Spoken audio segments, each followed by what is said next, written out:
Welcome to Negotiating Happiness, the show that helps you find happiness, success, and balance in your work and life. I'm Adriana Fiestro, your host for this journey into entrepreneurship and personal growth. We're broadcasting live on 107.7 and 105.3 FM in New Orleans as part of the United Public Radio Network. We explore the latest strategies, insights, and stories from successful entrepreneurs and experts. From managing stress to building a thriving business, we've got you covered.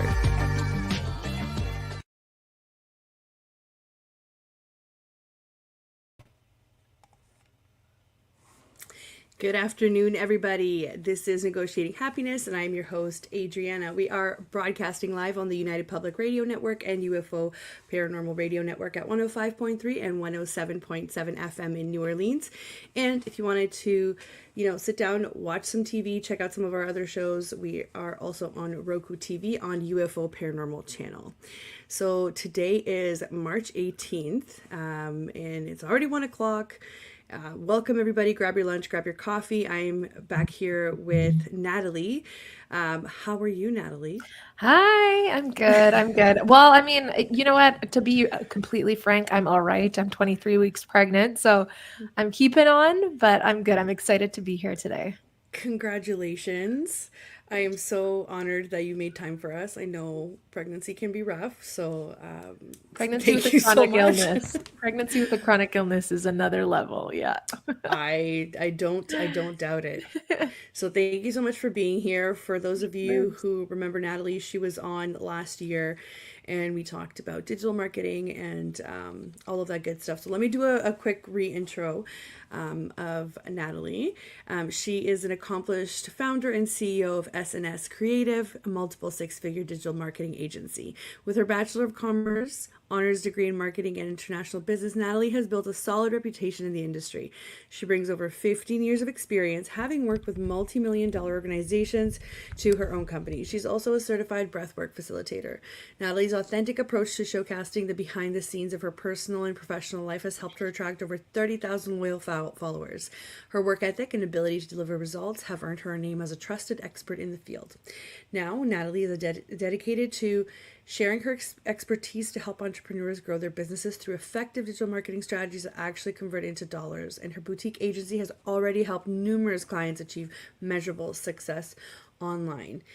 And overall, Natalie is a true trailblazer in the digital marketing world, and her passion for helping others has made a positive impact on countless entrepreneurs looking to achieve their own success. And I also wanted to mention that Natalie also has her own podcast, and it's called Sick and Successful, where she speaks to different people who have different chronic illnesses that have, become successful and continue to help others kind of understand that limitation doesn't have to mean a limitation over everything, which is very inspirational. So if you guys want to check out her podcast, check her out on Spotify. Spotify, Google, Apple, really anywhere you listen to podcasts. Anywhere, but I have you saved on Spotify. So. I love it. That's amazing. So I wanted to chat and to see, what have you been up to lately? Yeah, there's been a lot of things. I think this last quarter in business was our busiest quarter, and then this one is one of our slowest. And so we've used that time to really slow down and take a step backwards and redefine a lot of processes in business and things like that. But I've also started writing a book, and I'm about 85% done, I would say, of my shitty first draft. Hopefully we can swear here. Yeah, you're good. So I'm pretty excited about that. It's been a whirlwind of a process, but it's something I'm super passionate about right now. So yeah, that's where I'm at. That's amazing. So what was the reasoning? Tell me a bit more about your why for the book. The book. So the book has always been in me, and I am a public speaker. I talk on stages. I have clients. I do all that kind of stuff. And the story's always been the ethos of almost everything I do. The podcast, the company name is S&S. Everyone who works for us is either sick with a chronic illness, takes care of someone with a chronic illness, or is a stay-at-home mom. So it's kind of wrapped into every aspect of life or business for me. But the book in and of itself has always been there. although English was my third language, so I learned Polish first, then went to French immersion. Then I always say I learned English on the playground. I never considered myself an author, but I knew I had a book in me. So I explored a bunch of different things and like ghostwriters and traditional publishing and hybrid and self publishing. And I kind of always just felt like when the right opportunity comes to me, I don't know if you know human design, but I'm a projector. So I was like, when I get Okay. invited to write this book, I will write this book, but I'm not going to push it and like be, like trying to write a book and have no idea how to do so. And so Right. I just met somebody who had like a weekly thing, and I am a part of it, and it's been really cool. So like I started that in and around November or October, and the book should be done by the end of April. Not ready to publish, but ready to start the publishing process. That's amazing. And I do know a little bit about human design, and I forget what mine came up. I don't think it was a projector. I forget what it No, was. I projector is have like one of the lowest, like it's only like 3% or something. right. I have the actual write up somewhere, which I love it. reminds me I should probably pay a little bit more attention It was to really it. validating for me. It really was. Right, right. I ended up missing actually one of the calls that had to do with that test, but I remember doing the test, so I have to actually go back and listen to it. It's amazing how we can still be a part of things now without actually being there. Like we have so much access to information is great, but Totally. that actually kind of goes into what you were saying. You're not going to push things. You're not going to do things just because they're in front of you, because we are getting bombarded with so much information and so many opportunities. I think you have to be kind of selective about it, Well, right? and So specifically writing a book, like it's such, first of all, a daunting process. Like, how many people want to be authors who never become right, them? But also, like, it takes so much work and passion and heart that it's not something you can just like sit down and do in a day, especially like I'm writing a memoir type book. So I needed support in doing so. right. So tell us a Yeah. little bit about, if you can, about the vibe of the book and kind of what you want to cover in it.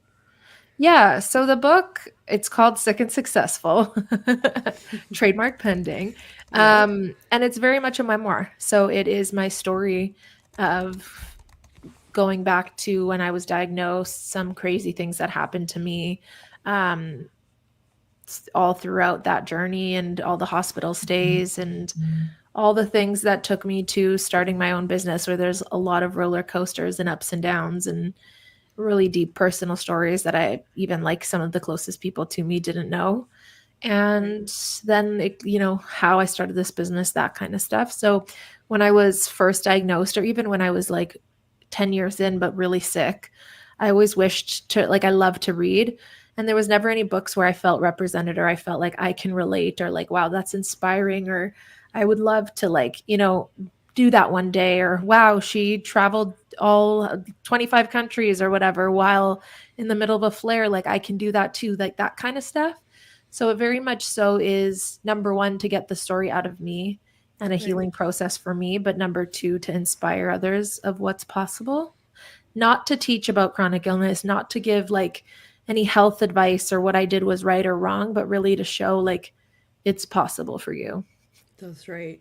And that's important. I know you mentioned healing, and a lot of people probably feel like we get bombarded with that type of verbiage so often now online that people don't really understand how powerful that whole process is, and how we can propel you forward, right? It's Mm-hmm. not just about being woo woo or about, being all sensitive or feminine, if you will, right? Depending on how you feel about it.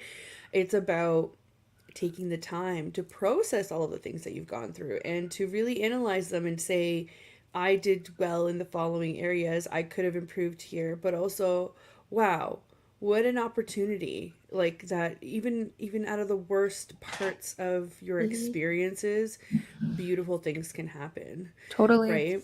And I So, get, there's moments in the book where like it gets dark and it's tough. Like I really go into some of the medical trauma I've experienced, and like the way that I write, I've really realized that it's very like uh it feels like you're in that moment with me, because I'm even like I don't know. I'm in a peer review group, so this is what they echo to me, but I really have a unique sense of showing what I was thinking in the moment while explaining the situation. And so it's, yes, the book is inspiring, but it's also relatable for anybody going through any type Mm-hmm. of chronic illness, of like how dark it can get and how sometimes you let really shitty people in your life do shitty things, and you can still get past that and work through it and still Yeah. create a life that works around you. Like there's moments where corporate rumors were spread or stuff like that was happening in the workplace. And I go through all of that because I really wanted that. Like, past me would have loved to have a book to see shit. Like, it's not just me, it happens to Yeah. others. Yeah. And not that like I handled everything in the best way, but I got through it. And you can relate to other people who are reading the book and maybe have a book club with other people who have chronic illnesses, things like that, and go through it together. And so it's been really healing for me, and I hope it'll be healing for others. For sure. And isn't it wonderful how far you've come and you're able to even say the words like, hey, past me would have really loved this, For sure. right? And it's not about like tooting your own horn. It's about doing the whole, like the typical of like, grab your 12-year-old self and tell her it'll be okay. But it's true, and it's actually such a it's it's just like a way to help you like move forward. So even for people that haven't been through this, or maybe they know and have family members or friends or whatever that are going through it, it would be such a great tool to have to kind of understand, be like, listen, sometimes it's not about me, the way they're living their life or whatever it is. We just need to be there for them. Yeah, and I Sometimes don't it's just even the mind. situation. Totally. I don't even mind tooting my own horn because, like, to get where I am today, next to impossible through the stuff that I went through. And a lot of the time I was like in survivor mode. And so, like you said, it is such a cool book for people who have someone in their life who has a chronic illness or a friend or something like that. Because 90% of the time when I was in the worst of it, nobody around me knew how bad it was, other than maybe my husband, boyfriend at the time. And Yeah. so it really, and I hear this about my podcast all the time, is like moms of children with chronic illness or stuff like that are like, thank you so much. Cause it's so hard to relate as a caregiver. And I always say being a caregiver is sometimes harder than being the chronic illness patient, in the sense that we know we can't control our pain and we have to suffer through it. We have no other choice. But a caregiver has to watch you, someone they love, suffer through pain, and they Yeah. have no way of helping. And so this is like a way to kind of get into the mindset of when we are grumpy, or like why it pisses us off so bad when you ask how I'm feeling when I'm in the depths of a chronic illness flare. Like there's just so many different little tidbits like that. Yeah. And yeah, so I don't mind tooting my horn of where I've gotten. And that's why I feel like it was put on me, on my shoulders, to share this journey in a book, even though English was my third language, even though grammar sucks. Like I'm paying people to fix that in the book. But I That's think it fair. was like universe, God, whatever you believe, put it on my shoulders because I don't mind tooting my own horn. Like I teach in university. I got a degree in marketing. I started a successful business with 16 entrepreneurs. I've had a podcast for X amount of years. Like all of that is something that so many people with chronic illness aspire to. And I'm not done. Like I'm still sick. I still make mistakes. I still suck. I still fight with my husband. Like there's so many things, but I do want to, like, I want to normalize women tooting their own horns. Yes, yes. And that's, it's funny that you pointing that out is just another example of why we've been trained not to toot our own horns. We've been trained to just sit there and be quiet and be helpful, right? Instead Exactly. of take charge. You're right. You're 100% right. And you caught me on my No, misogyny it's right all there. good. But it's so true. Right. We've been taught not to. And like that, it's like, Hmm. oh, I should be Hmm. quiet. But I'm like, heck no. Like this was hard. This was Right. hard. And it's Right. going to be hard for whoever wants to follow in my path or make their own. Hopefully, make their own. But Yes. it's going to be hard. It's not that it's easy, but it is possible. And that's kind of like the whole mission of everything sick and successful, is that it's possible. Right. Because it almost feels like there's not enough people saying that. It's like either it's woo woo, like manifest it and you'll get it. Life will be great. Just be happy, self care. And then there's like What a chronic illness, great summary. right? I love the self-care at the end there because I talk about this too and I'm like people get so triggered about these words now because they've been misused for so long. But Exactly. it's true though. It's true. Um we've got a comment here from Azul Education. That's from Helen, and Helen says, "Thank you for sharing your story. Thank you, Helen. Thank you for tuning in, Helen." She is a big supporter, and Love it we appreciate it when people come in with comments. so much. Yeah, no, I mean, it is hard that we feel like we're not supposed to toot our own horns, and we feel like we're just supposed to be successful and quiet about it, or else like we're gonna ruffle some feathers. And you Yeah, know and what? believe me, like when this book is done, I Who am going to cares? stand on the rooftops and mountaintops screaming like, "Look at me, I did it." Because holy, is this the hardest thing that I've ever done? And like getting into the depths of some of those moments, I actually started a wait list for my book where I'm going to share some of the Yes. behind the scenes of writing this book, because there's moments where like I'll write a story that took me 15 minutes or 30 minutes to write, and then I bawl my eyes out for like the next 2 hours like processing that in my body, and I have tools like breath work, whatever, therapy Mm-hmm. to go through it, but like wow. There's a story specifically I'm thinking of that I've read to a couple people now, and like they start bawling. And not that I want this book to be a trauma fest, it's not, but there's moments where it's like, that's a That's a lot. lot. That's a And lot. that's Yeah. always kept inside and nobody talks about it. And so yeah, when this book is done, I'm gonna scream it from the You're so rooftops. excited. I love it. Yeah. I just actually pasted for anybody that's listening live or on the archive. Go back to the comments on any of our channels. If you're listening to it on SoundCloud, just go back to like YouTube or Facebook and grab the link there, or actually look in It's the super description. It easy as should be, well. It's yeah, just sickandsuccessful.com. So yeah, sickandsuccessful.com, you'll be able to sign up for that wait list. I haven't sent any emails perfect. out yet because I'm kind of just compiling my thoughts, and but there's moments where I'll literally write and then I'll write a summary of what I'm feeling and what I went through just writing that section, because I want to share it with you guys to know that it, Yeah. again, it's possible to write a book like this even though I'm not experienced and it's hard. And funny enough, when you say, English is your third language, can you just pause for a second? English is my second language, and I am grateful to be here. But it's hard. It's It's hard. hard to, not only process those things yourself, but to put it into words. And then you have to, on top of it, put it into words that other people might want to read with emotion or with enough, interesting factor to it that it becomes a book. It's hard. Yeah, Don't it's tell me hard. it's not. It's hard. This is why people spend years writing books. And on top of it, like, you're pregnant, Like, I know, can we right? not? Can The we not forget timing about that? Like, and let's running a not forget about company and a that. house and a child and Yeah. yeah, the I'm lucky that English is like my primary language now, so I'm not translating anything in my head to Yeah. English. English is what I speak and what I think in. And completely lost French. French was my second language, but I do still speak Polish. And yeah, it definitely is hard. And it's like I've had rumors being, or not rumors, but I've had people talk behind my back like, she can't even spell in an Instagram post. How does she teach university classes? And it's like, I'm not teaching English grammar. I'm teaching business and sales. Right. And guess what? In a Right. book, you pay a lot of money for editors to go through it. Like, Right. no, grammar, not my strong suit. That person has wanted to be an author their whole entire life, and I don't see any books coming. So L- Yeah.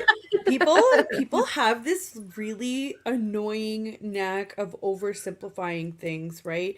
And it's kind of like, listen, your favorite celebrity has a ghostwriter. Your exactly. favorite, like your do you think that anybody who's in academia, like they have assistants upon assistants? Like it's Like, do you not think Prince William wrote his own book? No, he actually right, fought, and I've heard the story somewhere. I hope it's not like I'm not allowed to share, but he fought against parts being taken out and put in because he wanted it to be like more glamorous about him. Like, no, he didn't write right, his book. He probably right, verbalized it or transcribe, like, that, or somebody put it together. There's like so many different ways to get a book Yes. done. Yeah. Yes.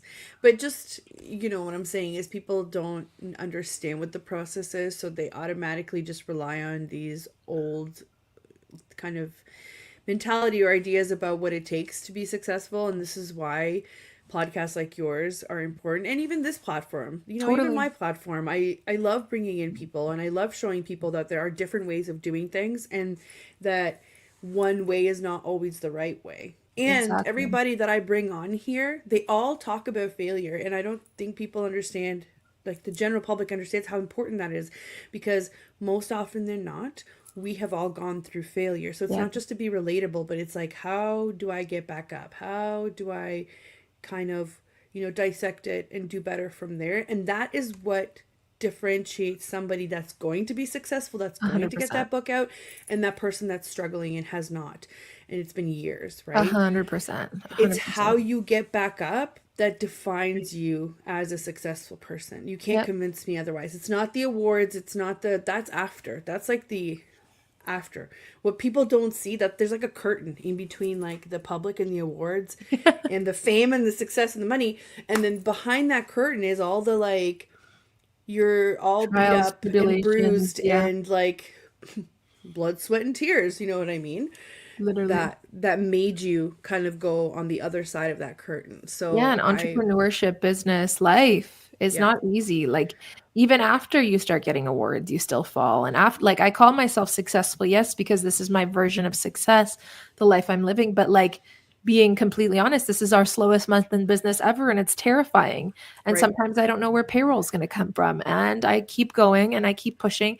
And yes, I have looked at job boards to see if like that looks better, but I quickly realized that grass is not greener on the other side. And I keep pushing and keep, it's why like 90% of businesses fail in their first 5 years, right? Or 80%. I forget the statistic, but it's Yeah. a high number Yeah. within their first 5 years for this exact reason. Business is never going to be easy, just like life's never going to be easy. Like, do we know a single person who's not had a traumatic event in their life? No. No, but you know what the difference is, that everybody does life because there's no option. But you Yeah. have the option to not do business, and I think that's what sets you apart as an Yeah. entrepreneur, right? And you're right, the rate of failure is astronomical, and that's why, exactly why I wanted to start this platform, to say don't let that deter you, because even the people that are successful, they've all gone through this too. And Exactly. this is more relatable than the whole, like, I'm not going to say names, but there's a bunch of celebrities, very famous family. They're all calling themselves like self-made, and I'm like, well, were you really self-made when you kind of had like a couple of million stashed in the family already? Right. That's debatable, right? But we're literally like, no, no, we started out with nothing. Yeah, like when you're comparing the price of grocery items for the first time in your life and you're like, ah. Yeah, yeah. Yeah, Like we started. I'm sorry, I've couponed before. right? I'm just saying, right? I've dumpster dived for a long period of my time. But to be honest, I was working a full-time corporate job and like was mine and my husband's date night because the amount of things they throw in the trap, like we would dumpster dive at Michael's almost once a week when we were younger because I literally found boxes upon boxes of Christmas lights, which I would then sell on Kijiji at the time, Right. Facebook Marketplace. I found mannequins that I've sold for hundreds of dollars. I love to craft. I found boxes of, and like, they literally will put why it's thrown out. So the Christmas lights was like, I forget what it was, but like stuff that didn't, oh, the box didn't have French or something like that.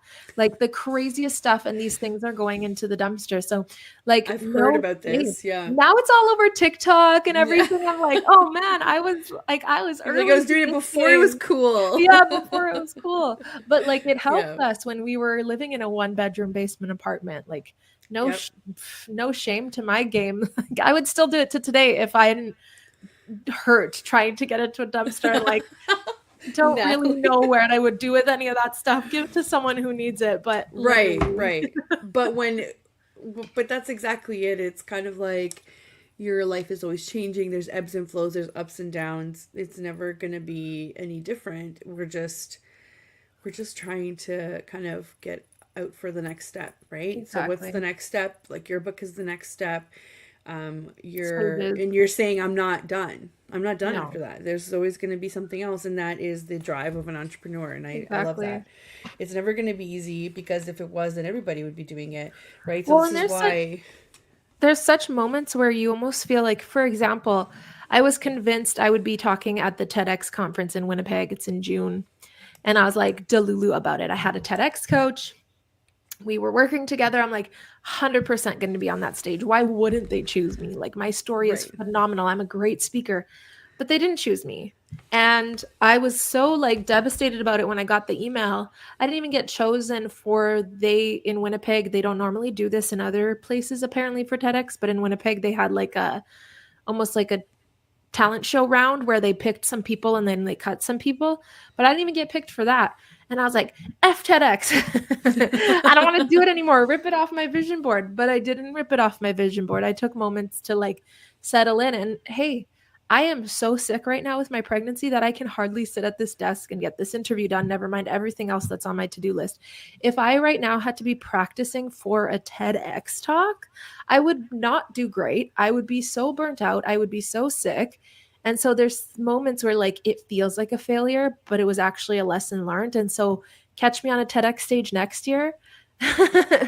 But it's not this year, right? So there's moments where like even you think you're like, oh, I got this. I'm going to do so good. And this is for me. And this is the next step in business. And it's not, it might not be. And that's totally cool. Like to me, that's maybe you can call it a failure, maybe not, whatever. It's just the drive, but it's life and it's business and it's getting back up. And I've spoken on two amazing stages this year. One was the Winnipeg Women's Conference just last week, and it was like such an amazing opportunity in front of hundreds of women. I'm hopefully speaking in another one in April, and that's like kind of where I'm moving towards with the book. And organizations are asking me to come in and talk to their teams. And so that's really what I'm passionate about. But it Right. doesn't mean that I have to be on a TEDx stage within a couple of months of deciding that this is my new focus, right? Like, yeah. But it's just funny how it sometimes it takes something like that to kind of check yourself, or Yeah, to say, I need to slow down. Like I need, you need to be in your best form next year and for the next, 60, 70 years. So exactly. you can't do that to yourself. So there is that kind of balance of either you want to do it all, or you're not doing anything. And it doesn't Yep. have to be like that, right? Like it doesn't have to be like that. It can be completely measured. And no, I wouldn't call that a failure that you didn't get on TEDx stage. It's like that's amazing that you were even at that point, right? Thank you. But there's always next year. Exactly. And And the year after that, and places all over Canada and the States. Like it's, yeah, yeah, no, for totally. sure. And I mean, why would you not take the time to make sure, like you said, to make sure that you are going to be the best on there? Because imagine Exactly. you weren't, right? I think that would be way more damaging than not having been on it at all, Exactly. right? So I totally support it. Let me know when it happens. I will. I will. Everyone will know. Yes, everyone. If you guys want to check out Natalie on Instagram, it's at For the Nope, Success. sorry, it's not. That's Oh, changed. It's oh, at has Sick and it? Successful with a period in between. Oh, At gotcha. Okay, see, period we'll and change it right period now. successful. So it's Sick and Successful. Yes. Got it. I must have had it from last time that we Yeah, were here. probably. It's all good. Okay, guys. So just kidding. It's actually at Sick period and period Successful. And if you just type in sick and successful, I will come up as well. They Yeah. just won't let me have that handle for I don't know what reason. Nobody else has it. Not fair. Interesting. Dumb. That's interesting. Yeah, that is weird. What's up with that, Meta? Right? Come on. That's funny. Yeah, I mean, there's so much going on, and you've got this book going, and we've talked about your whys, and we've talked about how it's in the future. What so what you talked a little bit about it being in a peer review group. What's the actual process like? Like how are you finding that? Yeah, so I haven't actually breached the like get this published yet because there's a bunch of different ways you can go. But that's the tough part about getting a book out there because there's so many ways you can do it. And so you can look, there's a book on or on Audible on Amazon. I believe it's just called Publish Your Purpose, but it is through the person that I'm in her group right now. and it teaches you like all the different ways to publish your own book. But what I've learned is traditional publishing. So like, I'm not going to name them, but we all know the Yep. traditional publishers. Big publishing houses. Yep. Yeah. So you essentially get paid hardly nothing, but you get paid it in advance. First of all, you have to write a big proposal and get approved by them, which is a whole process. If you don't have an audience, you essentially won't get approved, or like some kind of something that shows them you have an audience. And then if you do get approved, then it takes years for your book to come out, like years and years. They are going to edit your book in whatever way they want to. So you don't have very much say. You don't get very much money, and you still have to promote your own book and put your own money into marketing and all of that, because they really don't do much of that for you, even though you think they might. Then there's hybrid. And hybrid, the problem with hybrid is there's a lot of scammers out there that kind of like um, mask themselves as hybrid, where they will say like they'll do all of the stuff for you. They'll find the editor and the book writer and whatever, and you pay for all of that. But then they make you buy like 1,000 copies of your own book because they get that money and they get a huge chunk of it. And then they don't care if you sell any more books or anything. And so they're not really there in the best interest of you selling this book long term. It's just like a process. It's essentially just like a make money for them. And then there's publishers. There's so many of them, hybrid publishers, where they will work with you and they will have like a book manager and a project manager, and they will have different editors for you to work with and book cover artists, and they will get the IB whatever number for the book and all of that kind of stuff. IBN. It's the IBN. Yeah. Yeah. And so you're paying, I'm looking at probably around 20,000 to get my book out. And then you get a percentage of however many book sales, and you work those deals out with the hybrid publisher, or you can self-publish. You can literally take an ebook you've written and put it on Amazon. Yeah. The trouble with that is if you haven't had a developmental editor or a grammatical editor, or there's so many different things with books and the covers and like all these different things. If you just want to get something quickly out there on Amazon to call yourself an author, you can. But if this is something that like you want to live in the world for a long time and you want to be proud of, and like it's a part of your business, I don't suggest going that route. It was the route I for sure thought I was going to go until I started learning more about this process. But yeah, that's kind of just like, just the different options. It really is. Yeah. I've seen a couple of I've actually had a couple of authors like on the show, and I think they've self-published on Amazon, and they're I think it depends, right? Like you said, and you could be super successful, and it depends what your why is too, right? Like if you want to create a workbook or a book just like about something that you share with your clients, or you share with just people who, hear about you and stuff like that, totally cool. A lot of the times when I've purchased the self-published books, like you can very much quickly tell that they were self-published. It doesn't feel like a book you would find in a bookstore. Right. I don't even know if you can get self-published books in a bookstore. I actually don't know. I think you have to pitch them.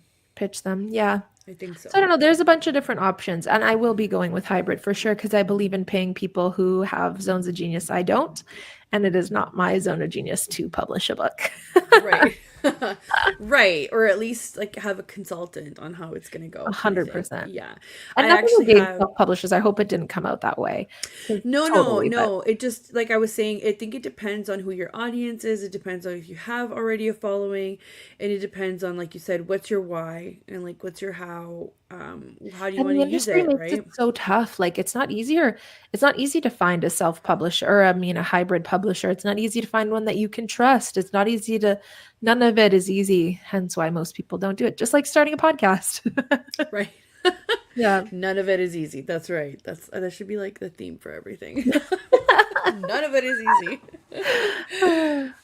So we're about halfway through here, so I'm just going to do a quick intro for anybody that's just tuning in. You're listening to Negotiating Happiness, and you are live. We are live on the United Public Radio Network and UFO Paranormal Radio Network at 105.3 and 107.7 FM in New Orleans.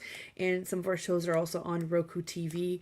So give us a quick check there if you want to sit back and watch. And I am here with Natalie from S&S Creative. That's Sick and Successful. And we're talking all about the writing of her book, Sick and Successful. So we've gone over a couple of things, including the process of, kind of what's waiting on the other side for Natalie once she writes the book. And we talked about her reasoning. What about, we kind of delved a little bit on this, but I was going to say, what specific advice do you have for people that are looking to kind of go this way? To write a book? Yeah. I don't really honestly have any advice because I know that's tough, but like I don't really have any advice because I'm just following my own journey and like I haven't fully published or anything yet. But for me, it really was about finding something that felt right and felt like I was guided through the process. And I didn't feel like I was just sitting down behind a Word document and writing out my traumatic story. And so I have peer support that I meet with every single week and they review pages, and I have experts that I can go to and turn to, and it's really been harder than I even imagined with their warnings of how hard it was going to be. So really like prepare for the journey, that it's going to be, it's like almost a full-time job in and of itself, and that it's a lot harder than you might even think it is, even though we all know that writing a book must be hard.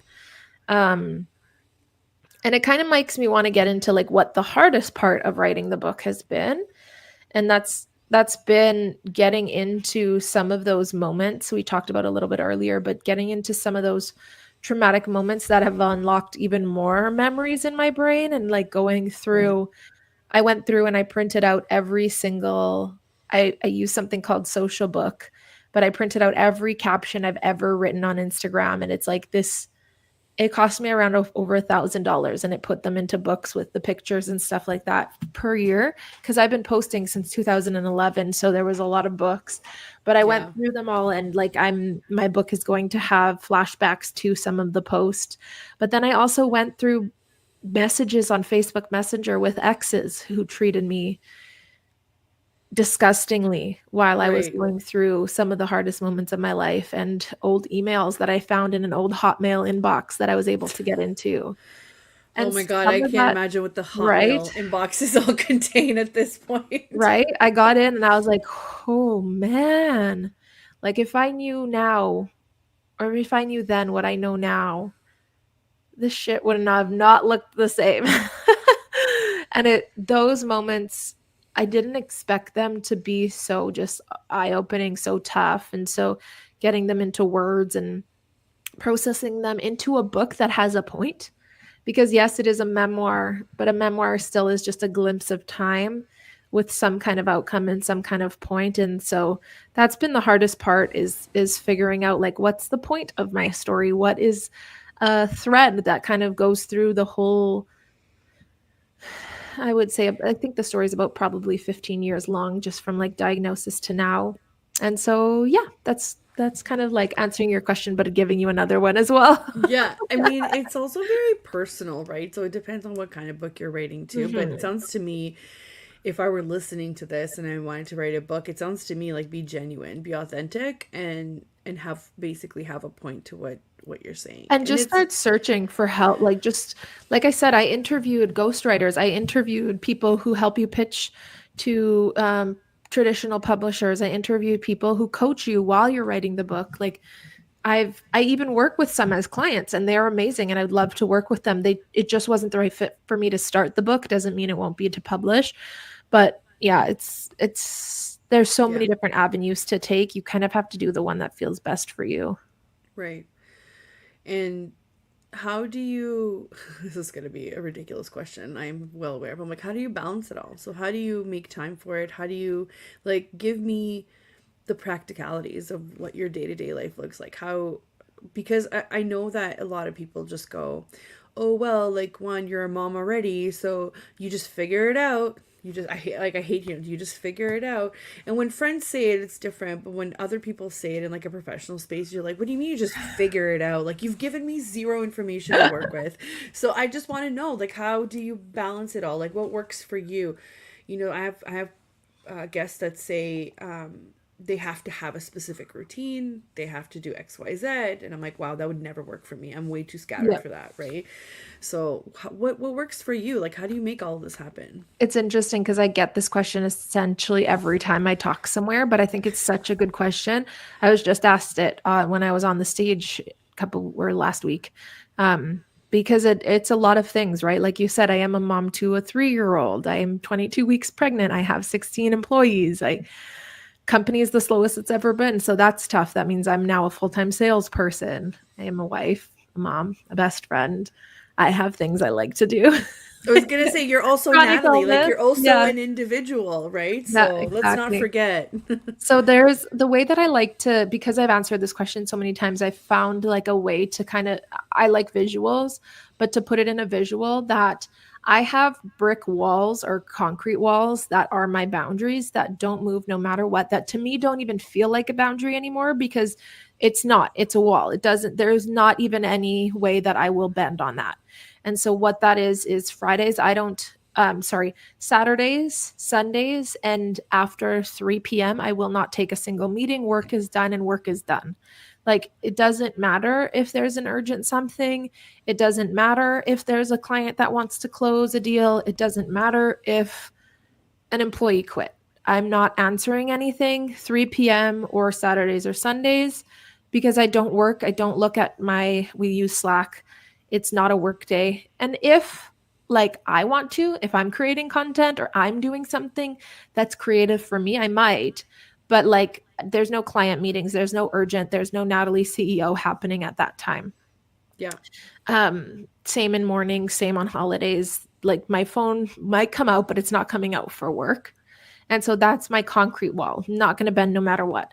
My like rubber wall, or I call them dry walls, like an actual Because you can drywall bust right through it. that I can bust through, but I can also move it to a different spot, or I can like bend it a little bit. I know drywall doesn't bend, but like it is my metaphor is Yeah. Fridays, I don't take meetings. Fridays are CEO days, which means I'm doing profit, I'm doing like numbers analysis, I'm doing stuff for the book. I meet with my book team. I might take a spa day, or I might work all day and finish something that was due the week before, but I took a day off. But I am not taking any client meetings, any sales meetings, anything like that, unless I actually want to. And I manually put it into that calendar myself, Yeah. cognizantly knowing that I'm taking up that time. And Right. same with Monday half days. So Monday after 12, same thing. And then I go through every single week the week before. So usually the Friday before, the Thursday before, and I put in lunch spots every single day. And if there's more than 3 or 4 meetings, I'll book off the rest of the day. Or if there's a project due, I'll book off the rest of the day. So that's my drywall. I am very need things to be like need it to be flexible, so I don't have a lunch at the same time every single day. Sometimes it's at 11, sometimes it's at 2, sometimes I don't, and I finish at like 3 and then I take whatever. So, but Yeah. I put that in the week before because if I don't, I end up having 6 back-to-back meetings and having to reschedule, which has happened literally last week. Um, but I'm human, so I do my best. When business is slow, it gets closer to that wall, like closer Yeah. to my boundaries. They get bent and pushed a little more than I like. And then on top of that, I get a massage a minimum of once a month. And like it's been I got one last week and I've tried, or the week before last week, and then last Friday I was like, it must have been a month ago. I need to book one. And I'm like, oh man, okay, I'll push it to next week. So like when I get more burnt out, it's every couple of weeks. I Yeah. I do go get my nails done when I feel like it. I take naps in the middle of the day if I need it. I will reschedule things without feeling guilty. So those Yeah. are some of the boundaries. Where it comes to writing, I've really felt out where I can write the best. And because the stories that I was writing, I've gotten most of those out, were so traumatic, I realized I couldn't fit them in my day because it would be really, really hard. Yeah. And so I started writing kind of like when my daughter would go to bed at around 8 p.m., I'd write for half an hour and an hour and then watch some stupid YouTube to de-stress. But Yeah. I would put in every Friday, I set goals for what I want to get done for the book the following week. And then I go and do that. And then I have set up weekly meetings with my team so that I'm accountable to things there. And I use my Google Calendar to keep me like if it's not in my calendar, it doesn't exist. So that's kind of Yeah, how it I works. can relate to that. If it's not in my calendar, it doesn't exist. It's not that I don't want it to exist, but I am human and I cannot possibly hold on to all of that information. Exactly. But this was such a great and, thorough response, because I can relate to a lot of it. And while I used to be on the side of like, oh, I can't have these concrete boundaries because what if, right? And it's like, yeah, but there's always going to be what ifs, and people are just going to deal with it. And you get to the point where you're like, but if I don't put those boundaries in, there will be Exactly. no more Adriana to deal with the what ifs eventually. Exactly. So I know that people are, and I feel like this all the time too, where I cross my own boundaries because I feel like I'm behind. So that's when I had to kind of have to like take a step back and be like, why are you behind? Yeah. That's the reasoning is not because of time. Like, you're behind with something else. You get more stressed out, so you're not as efficient. You don't sleep as much, so then you're not as efficient. You don't take the time to plan ahead. You're not as efficient. So that's a really good point. I used to have this habit that has kind of died off a little bit, which I'm sad that it did, but it evolved. So I'll explain. I used to have that where I would sit down and for the next week I would plug things in for the week ahead. I still do that if I have to be somewhere, but it kind of died off a little bit because then things got really busy. So instead now I just use my scheduling links, which do kind of the same thing like you were saying, right? I'm sure you do the same thing, where we're not going to have discovery calls on like Yep. Fridays or Mondays. Like Mondays are like my CEO days. It's just the show and like, whatever else. And we're only going to have a couple of slots in the morning and the afternoon. We're no longer going to open up entire days for meetings because they do get booked up so fast. And it's daunting. It not that I don't want to talk to everybody, but I have had days where I'm 3 meetings in and I'm like, I want to go to sleep and I can't. And then it's like, oh, here's another meeting. Here's the fourth meeting. And then you're like, I've done no client work. Yeah. Right. So it is important to figure out your schedule in an ideal way. So I don't care if people are like, yeah, but I'm not at my ideal pace right. It doesn't matter. Figure it out. What's your ideal schedule? And literally just start trying to live like that. And even if you fall off the bandwagon, it's okay. Next week is a new week. Try again. Yeah. And that's where you put in place those concrete boundaries. Like for me, evenings and weekends don't even exist on a calendar. Like they're just not there. They're not available unless it's like we're going to a movie and I put it in to remind my husband or something like that. But like Right. they're not in there. They're not available. That's a different calendar for family stuff. I don't even feel a morsel of guilt because that's just, even when someone asks 4 p.m., I'm like, in my head, that's just not on, like, that's not an open spot on the calendar. So Right. those boundaries for me never get crossed because they don't even feel like a boundary. Like it Right. literally feels like it doesn't exist. Those days aren't there. I can't even if I wanted to. Mm-hmm. But then, Mm-hmm. of course, my other boundaries get crossed, and they get like if I showed you my calendar right now, you'd probably vomit. I vomit looking at it, and so I'm like, hey, I need to preach or practice what I preach and go through, and I did earlier today again, Yeah. even though I did it last week, but I did it full further along. I blocked off the next 2 weeks because I have like a minimum of 4 meetings every single day, and it's getting hectic. So Yeah. I'm like, if all these people close, we're not going to have time to do it anyways. So I need to just slow it all down. Right. But we do Right. need to remember that our health is number one priority, and that includes burnout. Because yes, burnout is becoming very much of like a self-care word, where it's being almost used a little bit too much, but it is so real in our society with like the economy the way it is, the food the way it is, the everything, the news cycles the way they are. Like, I don't know if anybody isn't burnt out. So we need to Right. reprioritize It's ourselves. it's it's interesting because it has long lasting effects. So it's Mm-hmm. not just like you have the stomach flu, so you're sick for 24 hours. It's not like that. No. It literally changes your brain chemistry. Yeah. It literally changes the way you look at things, what makes it worth it for you. Again, half of the show was I want to show people that you can be happy and can do things your own way and can run your own business the way you want to because of all the blood, sweat, and tears that come with it. But it's such a fine line between doing that all the time. I'm completely burnt out. I had, and I've said this on the show before, I've had a really really busy December, and I was super thankful for it. My clients were great, but also I think I took off 3 days the entire month, which is crazy. I was supposed to take off 2 weeks. I didn't plan it ahead, and I said mistake number one, wasn't planned ahead. Yeah, You know, thinking that it was just gonna die down, and no, nobody wanted to die down, right? And exactly. then and then I made the mistake of I actually booked time off, which was not that wasn't the mistake. The mistake was it's all the way in June, right? So I now have to go from January to June with the idea, which is wrong, with the idea of like just a little bit longer, you'll get there. Instead of being like, hey Adriana, you just need some time off in between now, halfway through and then in June, right? Yeah. But it is hard, like you said, with the economy.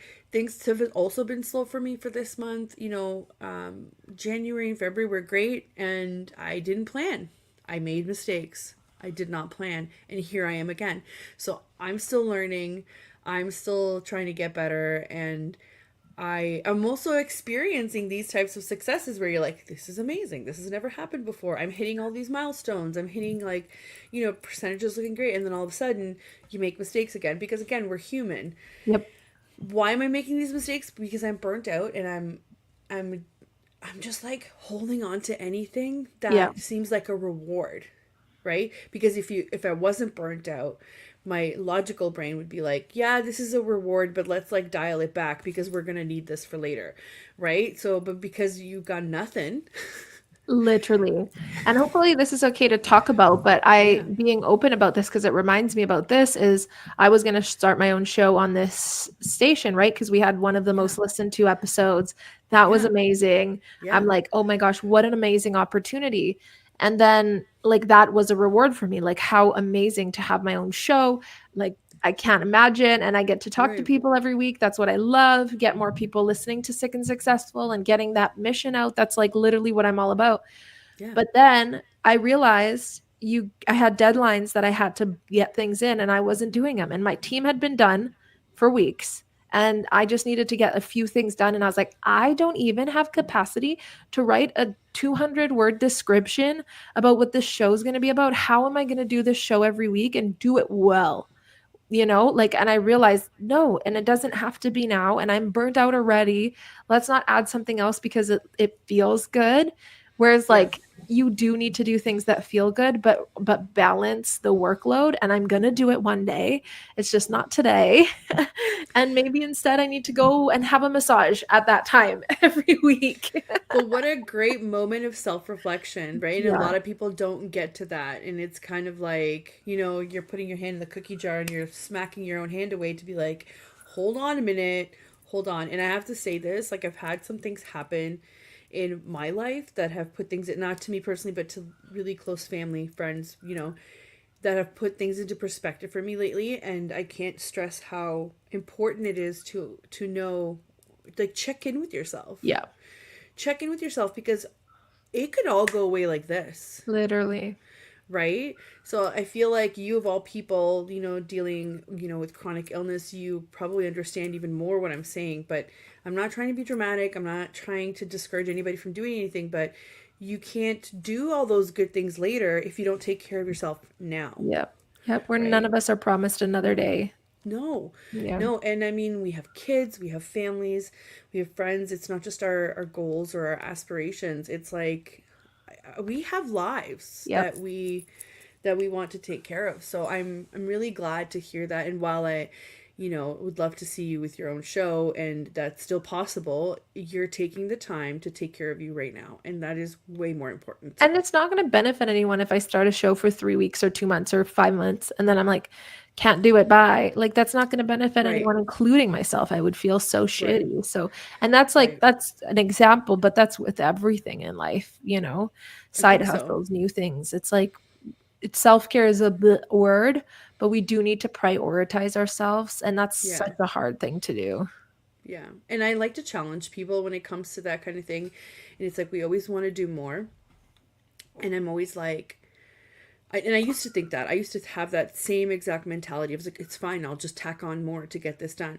But it's like, wait, Why would you do more when you have a perfectly good system right in front of you that's working? So why can't you just reframe what you already have to give you that more, to give you that? And that's when different people of different professional backgrounds come in. So it's like you said, maybe scaling isn't my zone of genius, so I'm going to need to get some advice. Or Yeah. maybe me handling social media is not really as beneficial as I think it is, so I need to hand that over. So you hire Or S&S Creative.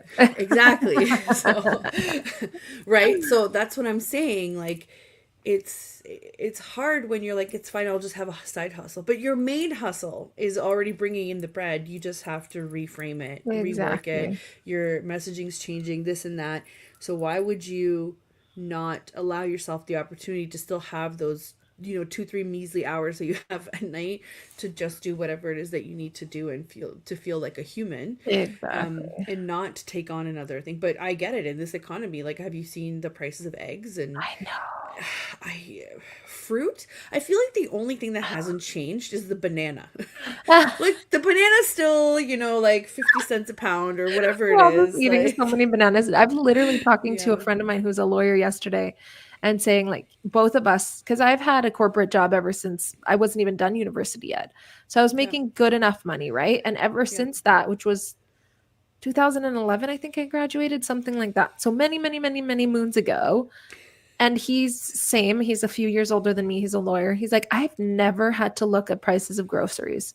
And like, I know that's a privileged thing to say. It really is. And not that I've never struggled financially, but that was never a place where I cut back. It was like, I got what I wanted and then I would cut back in other places. yeah, I've never looked at prices of groceries. I've shopped Instacart since 2020. Like, I haven't gone grocery shopping, but it's been the last, I don't know, 4, 5, 6 months where I'm like, excuse me, one bag from Instacart was $200. Like, I bought our essentials that run out in a couple of days. Like, yeah, this is insanity. Like, yeah. I don't know how, and I know it's a little different in the States. The price of living has still gone up a lot, but it is astronomical in Canada. I heard somebody came from New York to, I think, Toronto or something, and was like, how are Canadians staying alive right now? Right, Like, right. it is beyond, it is beyond. It is I don't even know how people are surviving who aren't making, because ridiculous amounts of money. Yeah, let exactly. me let me remind everybody. I'm pretty sure minimum wage is still like 14, You $15 can't survive Canadian on an that. hour. Mm-mm. There's no way. There's No way. absolutely no way. And my moment of that, like the realization, was when I remember opening up my cabinet, and I didn't have my usual like hand soap, dish soap, like my backups, hand soap, dish soap, detergent, and I'm looking and I was like, oh my god. I'm like, I don't think I've ever ran out of this stuff until right now, because I had stopped buying things in twos, and I had Yeah, stopped buying things. I was like, no, I guess we're gonna like wait until the last possible moment, right? I don't even think I have an extra tube of toothpaste in the house right I now. know. I know. Like, how is that a thing? I don't know. And You how long know? is that going to last? Like, I don't want to be a Debbie Downer for anyone listening right now, because I think we're Yeah. all feeling the same thing.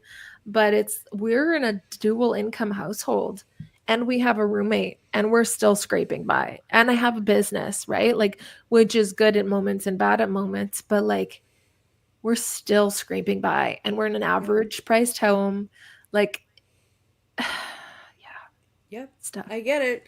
I get Yeah. it. So it's on that note, let's all hope that we're gonna find some better times ahead of us, Yeah, right? well, and that's where you push yourself too much, right? Because you're like, hey, well, I can make more money. I can be more successful. I can do this side hustle. I can do that thing.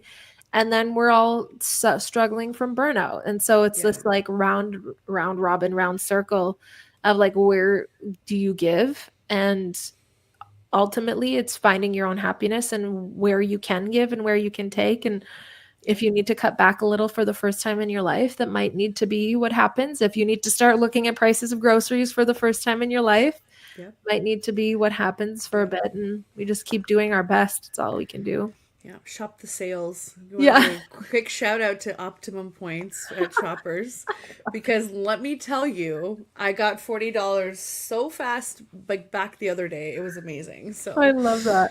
And I use it at the grocery store after. That's exactly what I do. That's so cool. Right? You go to Optimum Do Days, they even you have Shoppers Optimum in the States? I don't think so. They I don't have think so. like I don't Sorry. know. Shoppers is like CVS or any other pharmacy, right? Yeah, So all I can think of is Boots. And I was like, wait, no, that's UK. I used to live in Scotland. I was like, no, Boots is in the UK. I love it. Yeah.